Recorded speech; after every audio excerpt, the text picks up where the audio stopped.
The wrong bank. Grant Bradford was a career criminal. Sort of a mastermind. He had never been caught for any of his crimes, but that would all come to an end soon enough.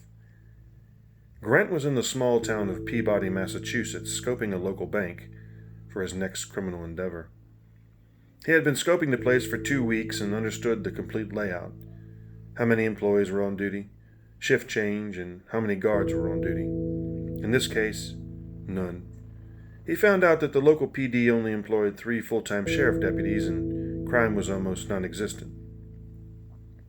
He had all the pieces, and now all he had to do was put them together.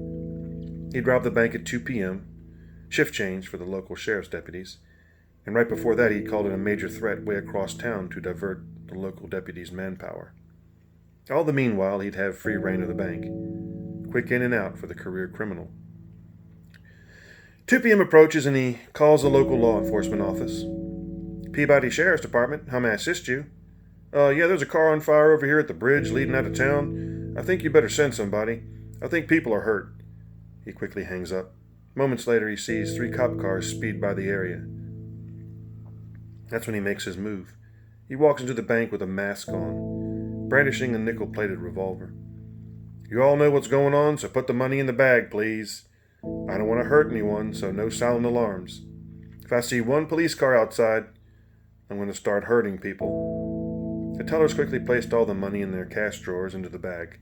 Grant going from teller to teller saying, "Chop, chop, we ain't got all day." When all the money was in the bag, he went to the front door and tipped his hand towards the tellers, bidding them a good day. "Thank you, ladies. Have a great week." He scurried to his stolen vehicle and drove off clean. He rented a local hotel room about 5 miles east of Peabody. He ditched his car, then walked 5 blocks to the room. He opened the door and placed all his clothes in a bag for disposal. He sat down and counted his take. $26,000. "Yeehaw!" he yelled. He kept an eye out for any suspicious activity at the hotel, and when he decided it was clear, he sat to eat dinner. He went to the hotel restaurant, which looked like it was designed by the same people who decorated the Brady Bunch house. He ordered his food and started to eat. An attractive woman sat near him at the bar and smiled. He smiled back. She said, "Haven't seen you here before." He said, "Yeah, that's because I've never been here before." She asked, "Well, what brings you to town?" "Oh, just passing through, off to see my mom down south." "Oh," she said, "where?" He didn't answer. She said, "Look, I'm just trying to make small talk. I'm here on business." "Business?" he said. "Yeah." "What business is that?" She said, "Bank stuff. Boring." He asked her if she wanted a drink, and she said, "Sure. Jack and Coke," and he obliged. They sat there for a few hours and had a few and laughed the night away. When it was time for the bar to close, he asked her back to his room, and she said, "Sure." They got to the room, and they clumsily fell onto the bed. One thing led to another, and they started to kiss. She stopped and said, "I need to go to the bathroom. Be right back." He waited, then heard a knock at the door.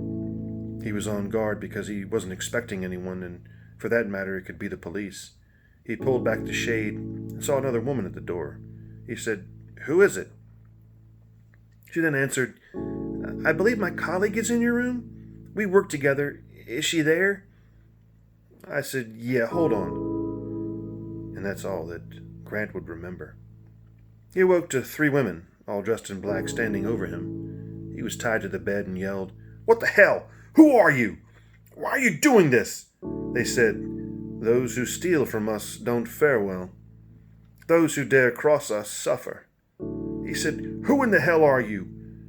"We are the Coven, the ancestors of those killed here many, many years ago." The town that was a few miles east of Peabody was Salem, Massachusetts, home of the Salem witch trials. One of the women had the money he stole from the bank in her hands and said, "How dare you? How dare you steal from us, you pathetic low-life nothing? You will pay." Grant started to scream, "Help! Help me!" The Coven laughed at him and said, "Who do you think owns this hotel, fool? This town." The next morning, a man was found in the local stream by the hotel. A woman traveling through had found him face down and called the police.